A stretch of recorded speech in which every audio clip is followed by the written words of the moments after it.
मेरे पड़ोस में मेरा दोस्त सन्नी रहता है और मैं ऐसा अगर कहूं कि उसके घर पे सूर्य का रोशनी पड़ता है और मेरे घर पे नहीं, और बारिश होता है तो उसके घर पे पानी आता है लेकिन मेरे घर पे नहीं, तो ये बिल्कुल बकवास होगा।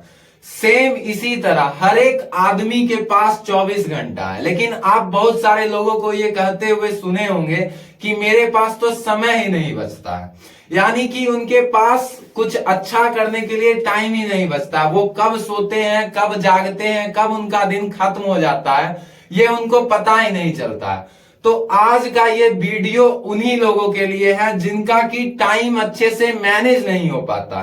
यानी कि 24 घंटा उनके पास है लेकिन उनको अपना डे डिजाइन करने नहीं आता है। तो आज के इस वीडियो में हम जानेंगे कि हम अपने 24 घंटे को कैसे इफेक्टिव, प्रोडक्टिव और मोर आउटपुट देने वाला दिन बनाएं। और आज के इसी वीडियो में हम जानेंगे कि आदमी अपने मन में कैसे रॉन्ग एजम्पशन बना के बैठे हुए हैं अपने 24 घंटा को लेके। और इसी वीडियो में हम ये भी जानेंगे कि क्या वो टिप्स है जिसको कि हम लोग अपने लाइफ में यूज करके अपने दिन का 24 घंटा एक सही रूप से मैनेज कर सके और एक अच्छा रिजल्ट वहां से निकाल पाए, यानी कि अपने डे को प्रोडक्टिव और मोर इफेक्टिव बना पाए। अब सबसे पहले हम लोग बात करते हैं रॉन्ग एजम्पशन के ऊपर। दो ऐसा रॉन्ग एजम्पशन जो बहुत सारे आदमी अपने मन में बनाए हुए हैं 24 घंटा को लेके। हर एक आदमी को ऐसा लगता है कि उनके पास दिन में 24 घंटा होता है और हर एक आदमी का हर एक घंटा एक जैसा होता है, लेकिन असल में ये बिल्कुल गलत है।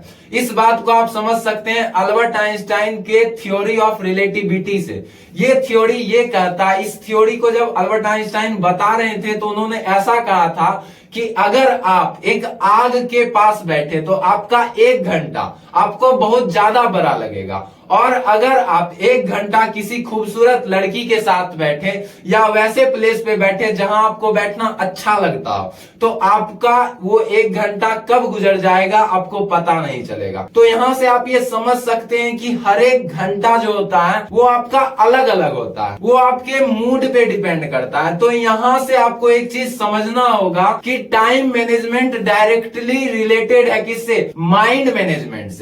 तो सबसे पहले यहां से आपको क्या करना है कि आइडेंटिफाई योर मूड। आप अपने मूड को आइडेंटिफाई कीजिए कि आप 24 घंटा में किस समय पे सबसे ज्यादा अच्छा फील करते हैं। ठीक है, किस समय पे आपको काम करना ज्यादा अच्छा लगता है, तभी आप टाइम मैनेज कर पाइएगा। अब अगर आप ऐसा नहीं कर पाते हैं, ठीक है, आप क्या करते हैं कि आपको जब नींद लग रहा है तब आप काम करने बैठ जाइएगा, तब आप ज्यादा देर तक काम भी कीजिएगा और आपको वहां से रिजल्ट भी नहीं आ पाएगा क्योंकि आप फोकस्ड नहीं रह पाते। ठीक है, उस समय आपका कॉन्सेंट्रेशन जो होता है वो डिवाइड हो जाता है। तो सबसे पहला काम आपको यही करना है कि आपको अपने मूड को आइडेंटिफाई करना है कि आप किस मूड पे ज्यादा अच्छा काम करते हैं। अब बात करते हैं सेकेंड रॉन्ग एजम्पशन के ऊपर। बहुत सारे लोग क्या करते हैं, कम समय पे ज्यादा आउटपुट निकालने के चक्कर में मल्टीटास्किंग करने लगते हैं। और मल्टीटास्किंग आपको जहां लगता है कि मल्टीटास्किंग आपका टाइम बचा सकता है, लेकिन वहीं पे मल्टीटास्किंग आपको डिसएडवांटेज क्रिएट करता है आपके लाइफ में। आप जब एक समय पे 2 से अधिक काम करते हैं या 1 से अधिक काम करते हैं तब एक काम पे ध्यान ही नहीं रहता है। ठीक है, आपका दिमाग क्या होता है, दोनों काम के लिए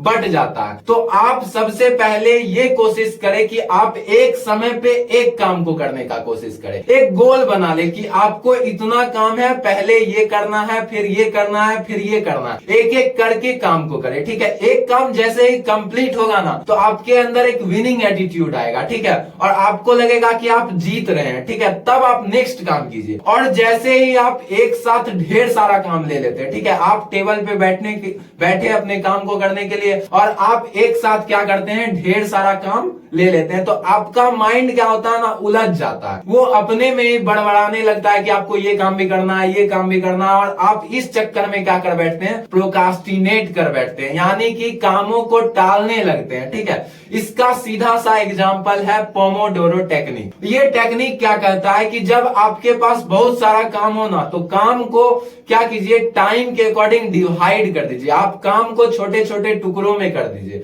आपको बड़े काम के बारे में नहीं सोचना है। जो एक काम है बड़ा सा, उसको आप छोटे छोटे टुकड़ों में डिवाइड कीजिए और उस छोटे छोटे टुकड़े को पूरा कीजिए। जैसे ही हर एक टुकड़ा पूरा होगा, आपका पूरा काम कंप्लीट हो जाएगा। तो यही था रॉन्ग एजम्पशन 2। हम लोग अब टिप्स देखने वाले हैं। You are ready? क्योंकि मैं तो बहुत ज्यादा तैयार हूं कि आपको टिप्स बताना है। आप भी तैयार हो जाइए टिप्स जानने के लिए। आप जैसे ही अपना दिन शुरुआत करते हैं, क्योंकि आपको टाइम मैनेजमेंट करना है, आपके पास 24 घंटा है लेकिन आप वहां से रिजल्ट नहीं निकाल पाते हैं, तो आप अच्छे से इस चीज को समझिए कि सबसे पहले आप क्या टारगेट कीजिए सोने से पहले या जैसे ही आप बेड छोड़ते हैं उस समय, कि आज पूरे दिन में सबसे ज्यादा डिफिकल्ट वर्क आपके लाइफ का क्या है, उसको सबसे पहले कीजिए। ठीक है, जो डिफिकल्ट काम है उसको सबसे पहले कीजिए। इस चीज को हम लोग अपने स्कूल के स्टोरी से समझ सकते हैं। जब हम लोग छोटे थे, यानी कि जब हम लोग गलतियां करते थे स्कूल में, होमवर्क बना के नहीं ले जाते थे, कोई चीज याद करके नहीं ले जाते थे, या कुछ गलती कर देते थे, ठीक है, टीचर के सामने में ग्रुप में, तो सबको क्या कर दिया जाता था, खड़ा कर दिया जाता था और एक एक करके सबको मारा जाता था। तो अगर आपका नंबर सबसे लास्ट में आता था कि आपको सबसे लास्ट में मार खाना है, तो आपको क्या लगता था? डर।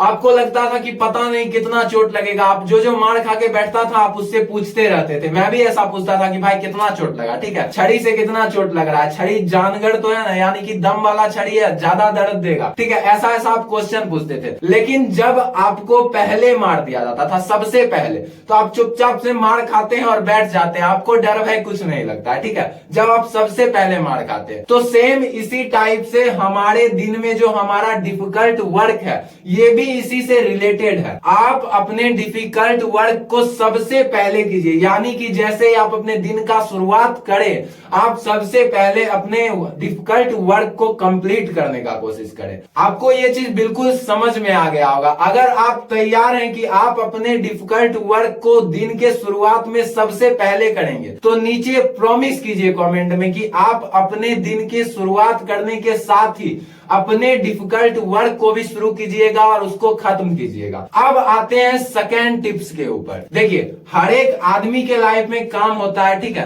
कुछ काम इंपॉर्टेंट होता है, कुछ काम अर्जेंट होता है। तो इसको दो भाग में मैं बांट दिया हूं, ठीक है, urgent but not important, important but not urgent. तो जो काम, जैसे कि आप कुछ काम कर रहे हैं और आपका नोटिफिकेशन आया, आपके मोबाइल के ऊपर कोई नोटिफिकेशन आया, वो इंपॉर्टेंट नहीं है, अर्जेंट हो सकता है लेकिन इंपॉर्टेंट नहीं है। इंपॉर्टेंट क्या है? आप उस समय पे जो काम कर रहे हैं वो इंपॉर्टेंट है। आप जैसे वो काम को छोड़ के उस नोटिफिकेशन की ओर जाते हैं, या आपका कोई फ्रेंड, आपका कोई कलीग्स आपको आवाज देता, आप उसके इधर जाते हैं, ठीक है, तो सीधा सा बात है कि आपका वर्क पर से, ठीक है, आप जो भी काम कर रहे थे उससे डायरेक्टली आपका कनेक्शन कट हो जाता है और वो काम अधूरा हो जाता है। एक बात आप मेरे हमसे एग्री कीजिएगा कि जब आप फ्लो में काम कर रहे होते हैं, ठीक है, तो आपका काम कंप्लीट भी हो जाता है, लेकिन जैसे ही आप 2 मिनट के लिए, 3 मिनट के लिए, ठीक है, छोटा सा काम करने के लिए टेबल छोड़ते हैं, फिर वो काम आपका पेंडिंग हो जाता है। फिर आप जैसे 2-3 मिनट के लिए उठे, अब आप क्या सोचते हैं कि कर लेंगे, ठीक है। तो आपको सबसे पहले ये देखना है कि कौन काम इंपॉर्टेंट है एंड कौन काम अर्जेंट है। अब देखिए, अर्जेंट काम क्या हो सकता है? हो सकता है कि आपको वॉशरूम जाना है, ठीक है, या कुछ वैसा करना है जो बहुत ही ज्यादा अर्जेंट है, ठीक है, तो आप उस काम को छोड़ सकते हैं उस समय के लिए। जो इंपॉर्टेंट है उस समय पे आप अर्जेंट काम कर सकते हैं। ऐसे करके आप क्या कीजिए कि अपने दिन को ऑब्जर्व कीजिए। सबसे पहले आप 2-3 दिन आप डायरेक्ट टाइम मैनेजमेंट के ऊपर मत कूदिए, आप अपने माइंड को मैनेजमेंट कीजिए, क्योंकि आप टाइम मैनेज कर ही नहीं सकते हैं। 24 घंटा नेचर हर एक आदमी को देता है, ठीक है, तो आप उसको मैनेज नहीं कर सकते। आप अपने माइंड को मैनेज कर सकते हैं, उसको एक अच्छे तरह से ट्रेंड कर सकते हैं और वहां से आपका टाइम ऑटोमेटिक मैनेज होना शुरू हो जाएगा। तो सबसे पहले आप 2-3 दिन तक क्या करें, अपने दिन को ऑब्जर्व करें कि आप अपना समय कैसे बर्बाद करते हैं, किस पोर्शन पे टाइम कहां पे बर्बाद करते हैं, अपने किस दोस्तों के साथ या आप किस प्लेस पे ज्यादा टाइम फालतू में बर्बाद करते हैं। एंड उस चीज को आप अपने डायरी में नोट कीजिए क्योंकि जब तक आपके पास आपका मिस्टेक नोट नहीं होगा ना, तब तक आप उसको सुधारने का कोशिश नहीं करिएगा। यहाँ पे एक और प्रॉमिस कीजिए कि आप 2-3 दिन तक अपने डे को ऑब्जर्व कीजिएगा और आप अपना टाइम कहाँ वेस्ट कर रहे हैं, ठीक है, यानी कि बर्बाद कर रहे हैं या अच्छे रूप से इफेक्टिव तरीके से यूज नहीं कर पा रहे हैं, यूटिलाइज नहीं कर पा रहे हैं, उस चीज को लिखिएगा और उस चीज को सुधारने का कोशिश कीजिएगा।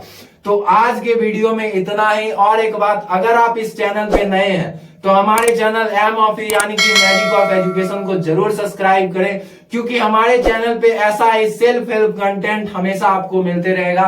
तब तक के लिए हंसते रहिए, मुस्कुराते रहिए, अपने सेहत का विशेष ख्याल रखिए। Tata, bye bye, take care of yourself.